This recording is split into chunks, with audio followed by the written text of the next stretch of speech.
And I think you guys don't see that because you're obviously focusing on the things that everyone else is seeing. The average person is not going to look at this situation and have their takeaway be, oh man, Biden is so good.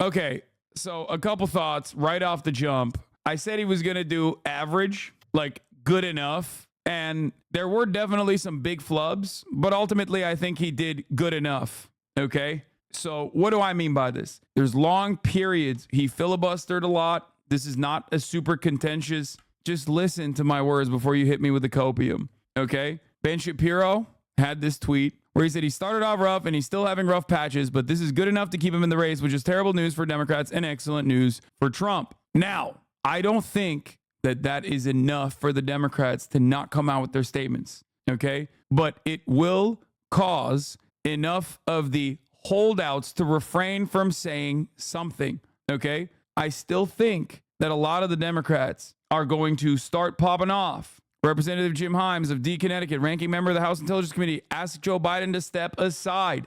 This is from 1 minute ago. Look at his reply.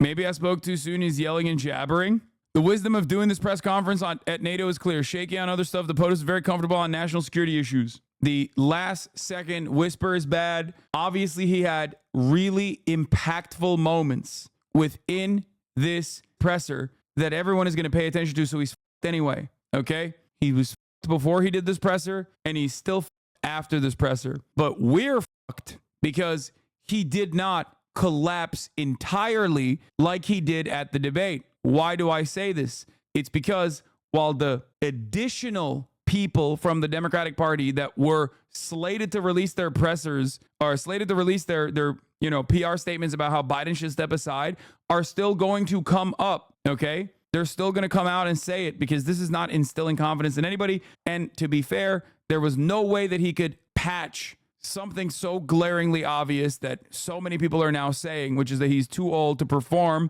too old to function, right? But he got just enough rope, just enough, especially on the NATO shit, which is his bread and butter, that this will give him the copium and all of his sycophants enough ammunition to say, oh, where are you now? Okay? Because he was, for long enough sequences throughout the filibuster, especially as it pertains to NATO, pretty coherent. However, there are a couple things that you have to pay attention to. I said 2 things to pay attention to with Biden's big boy presser. He's slowed down significantly over the course of the past hour. He has a time limit to how long he can perform. Number 2, the difference in pace, tone, and coherence between reading the prompter in the beginning versus off-the-cuff answers is massive. You put that side by side, and people will still understand the exact same point. Now, also, obviously, the Vice President Trump moment is going to be the most significant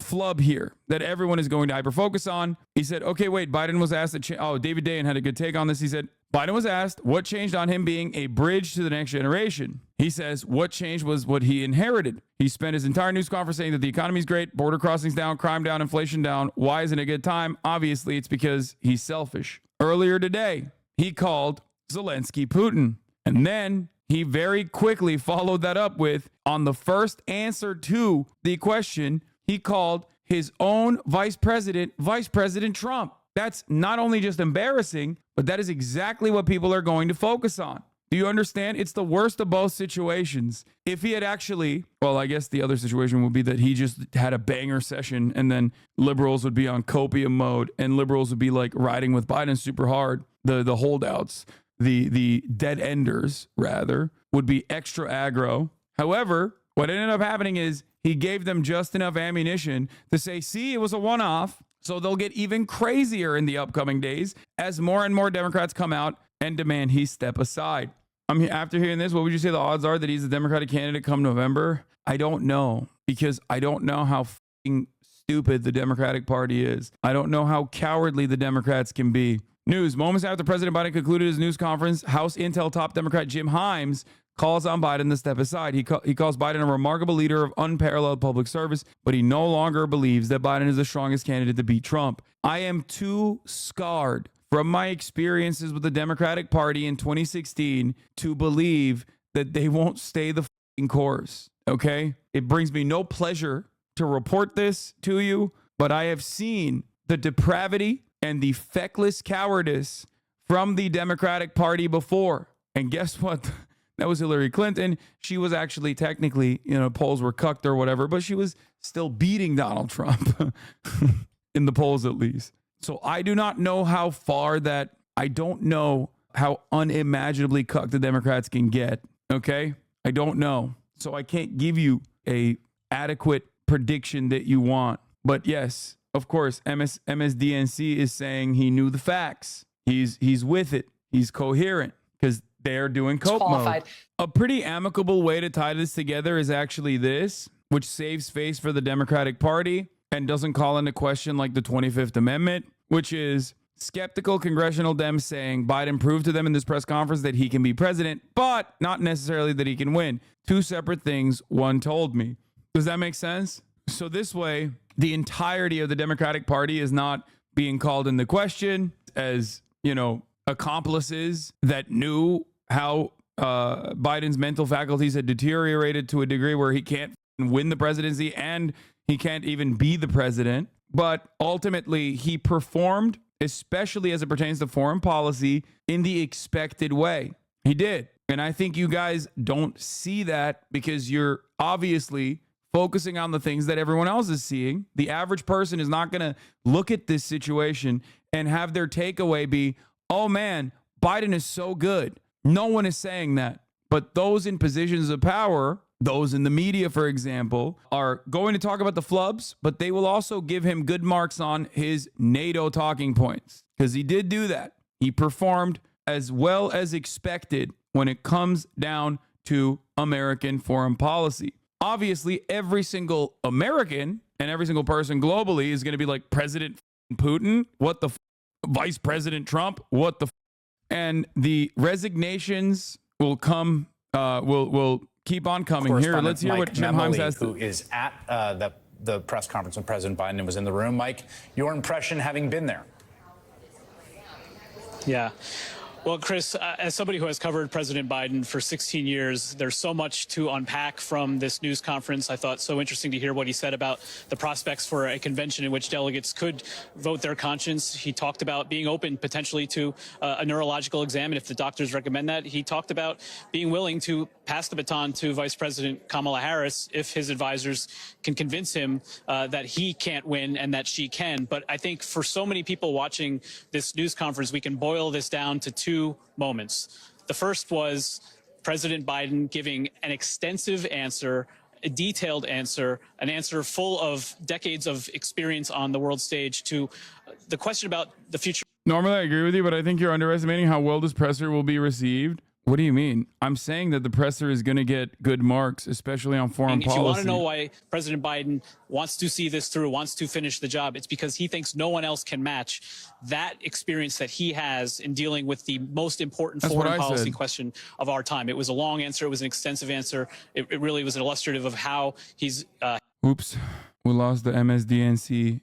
So anyway, the other side of this conversation for the average person is that the takeaway from this is that he's a malignant narcissist that is sowing chaos and disorder in the Democratic Party, which was, ironically, the strongest positions the Democrats had against Trump and the Republicans, especially among moderate voters and independents. He will not be able to make up that gap by being an expert on NATO, okay? By seemingly coming across like he knows what he's talking about when it comes to foreign policy. This is not something that people care about as much, okay? I keep saying this.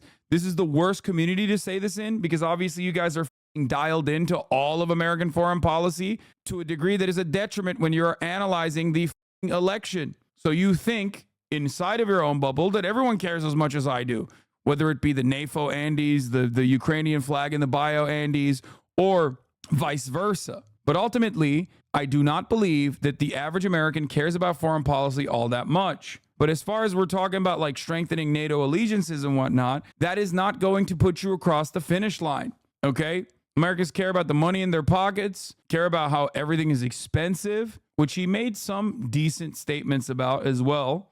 But ultimately, they care about the flubs because they think Biden is too old and too incompetent, which he gave enough ammo for the media cycle to continue on that front.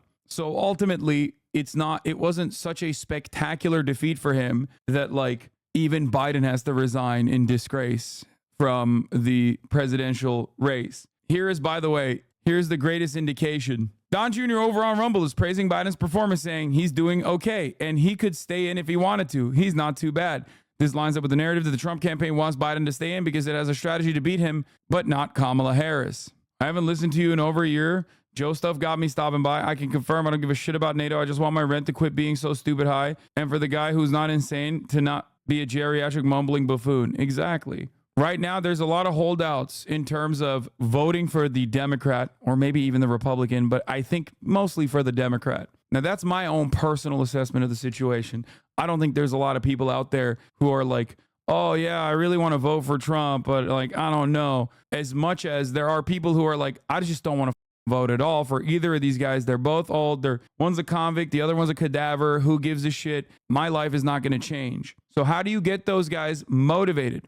How do you get those guys to come back into the fold? Well, having an 800-year-old demon is not going to be that guy. Okay? It's not going to be the method. It's not going to be the way to do that. And even if Biden magically, like I said, even before this president started, even if he magically became this phenomenal orator out of nowhere, if the talking points simply stand on NATO, even if he did a phenomenal job with the speech and he just like nailed it on all of the NATO talking points and whatever, ain't no American gives a fuck about that, dude. Are you kidding me? We're selfish from the jump anyway, even if you think NATO is a good thing, okay, which I objectively do not, but that's besides the point. No American is like, oh man, yeah, this is my NATO. I'm the NATO voter, okay? If you were to ask every single American right now, do you care about beefing up NATO alliances or do you care about healthcare? Like you have to pick one, for example. Not that this is a real equation, obviously. Well, kind of is, but it's not a direct one-to-one. Like almost 100%, probably like 99%, with the exception of the most Redditor-brained neoliberal out there, 99% of Americans would be like, no, I want healthcare. What the fuck are you talking about? That's why it doesn't really matter that NATO is Biden's bread and butter, but I'm not convinced the American public cares about foreign policy all that much. Ultimately, his best points are on an issue that is otherwise not helpful for his reelection chances, and everything else, as far as his like performance goes, was not good enough. And I don't even think that there is a performance that is good enough for Biden to dig himself out of the polling hell that he has found himself in. Do you understand? Also, CNN reports Barack Obama and Nancy Pelosi have spoken privately about Biden and the future of his campaign, and they both expressed concerns about how much harder they think it's become for the president to beat Donald Trump. Breaking, CNN, based on discussions with more than a dozen members of Congress, operatives, and multiple people in touch with both Obama and Pelosi, that many say the end for Biden's candidacy feels clear, and at this point, it's just a matter of how it plays out. It's going to get messy over the course of the next couple of days, for sure.